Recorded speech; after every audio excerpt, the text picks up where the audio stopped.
Hello, William Johnson here, and this is part 3 of how to play the bongos, finally. So, today we're going to talk about I've just had another mind blank there. What are we going to talk about? We're going to talk about playing the bongos, and we're going to focus on the small side of the head. Now, in how to play part 1 and part 2, I go over some basics of making different sounds. I'm going to explore that a little bit more in this video.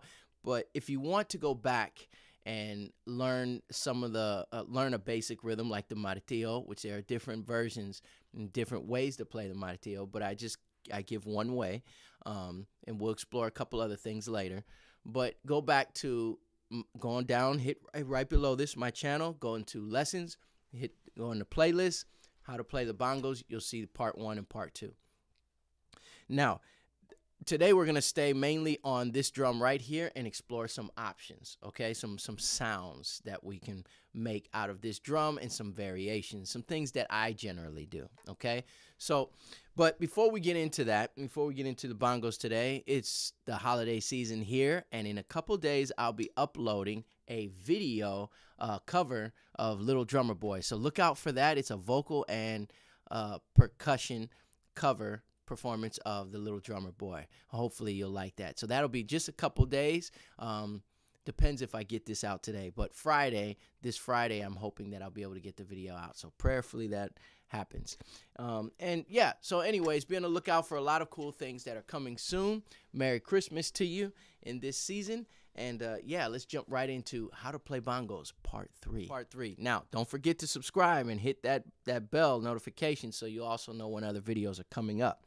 So on the small side of the small head on the bongos, which is called the macho, the male side of the drum, there are different sounds. We talked about playing a tip, okay, and there's different ways to, and the pressure that we place on the head to get different tones. Now, where you place that thumb, I'm using the meaty part of my palm, right? And then I'm using mostly my long finger. Now, you can use 1, 2, or 3 fingers, but they're all going to be different sounds. And depending on where you emphasize or focus them, especially in a traditional rhythm like the martillo, is going to depend on the genre or depend on the song and the context. So for this context, I'm using my long finger. Now, if you go further down on the drum with your left hand, that one that's holding the drum and closing the sound, okay, it's going to bend the pitch down. If you come up, it'll bring the pitch up higher. So you experiment with that as well as tension.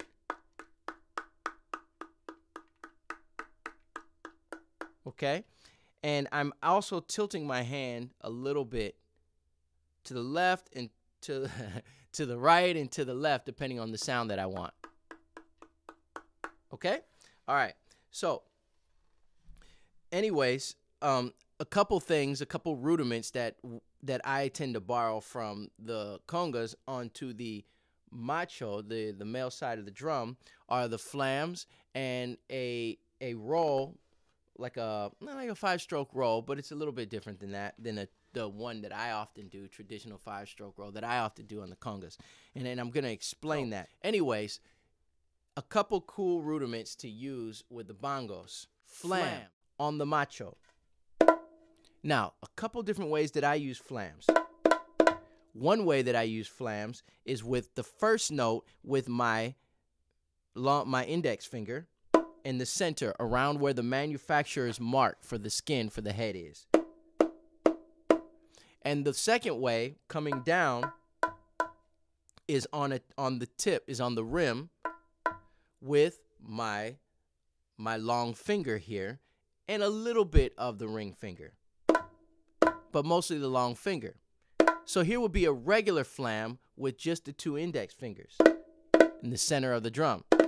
A little higher, lower, okay? With the whole hand, it's going to be a meatier sound, a lower sound and fuller sound. Index. Okay, you hear that higher pitch? Now, meatier with the 4 fingers on each hand.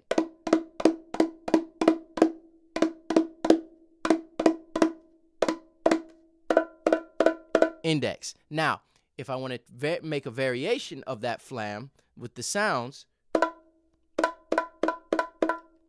so I'm hitting in the center and then the tip. Okay?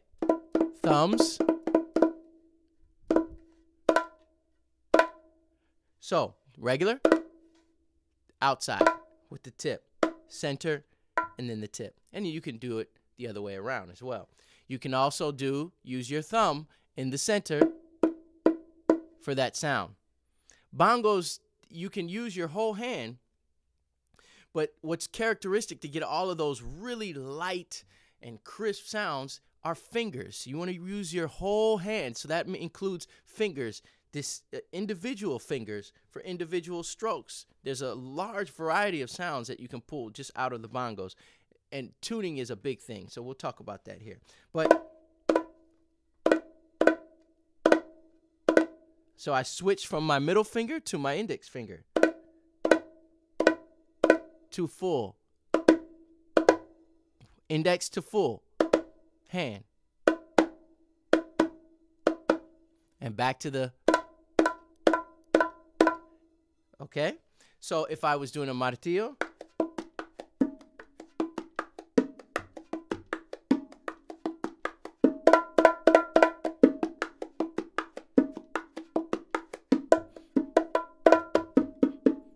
okay? So, or if I was just doing more of like just a pop sound,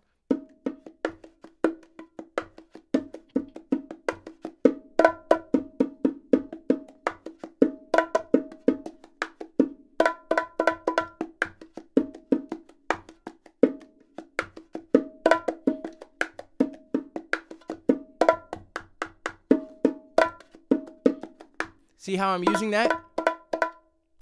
Okay? Now, the other cool thing is to use a tip and then a thumb in the center, or the full hand in the center. I like to use my thumb right in the center, but the first note will be an index on the tip and a thumb right in the center.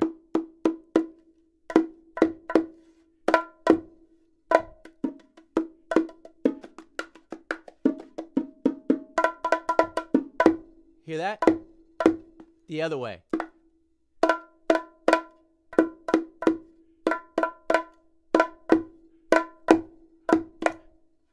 Lots of different varieties.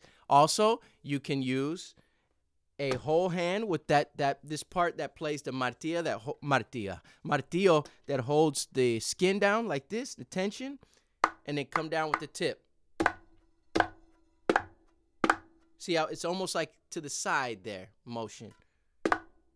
2/3 up from the drum. So not the center, but up a little higher.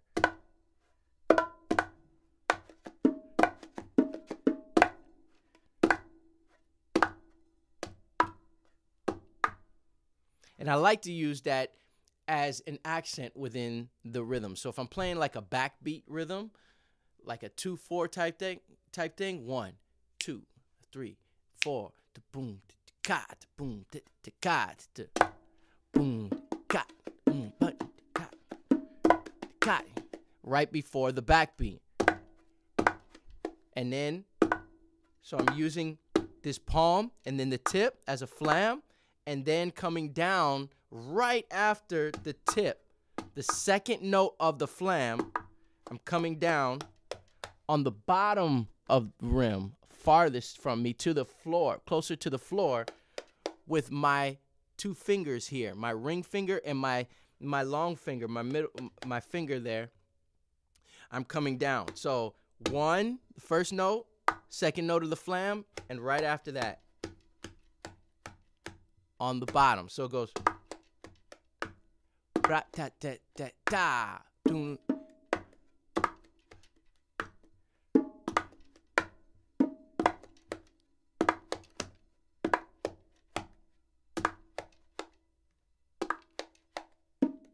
So this cajon is being very noisy if you hear that in the background. Flam, and then 2 tips, fingertips, and then back to the snare with the tip, back to the backbeat, right? boom, boom, dot, tit, tit, dot. Okay, so that's just another cool thing to use. All right, and the last one that's pretty cool to use on the macho is going to be just like if you're doing this on a tabletop waiting for someone, right?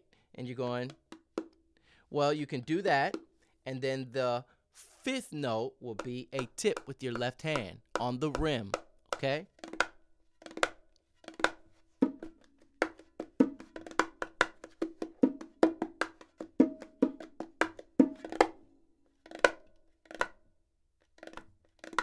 Now, playing the tip, you'll notice that my hand isn't straight. It's not down here. It's tilted slightly towards the left, towards my left hand.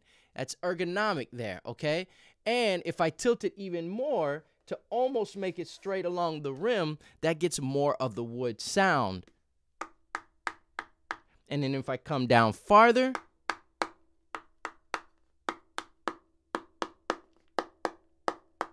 then I can experiment. So it's not straight, but it's not straight along the rim, but it's not straight down. It's somewhere in the middle, and I'm experimenting. It's important, it's crucial to develop your ear by listening to recordings that feature the bongos, okay? And especially those styles that you like. This is important when it comes to tuning the drum, okay? To get the sound that you like, but also experimenting where you place your hands on the drum to get those sounds. So we were talking about the macho today, the small side of the bongos, the smaller head of the bongos. All right, so it's part 3 of how to play the bongos, and I'll see you in part 4.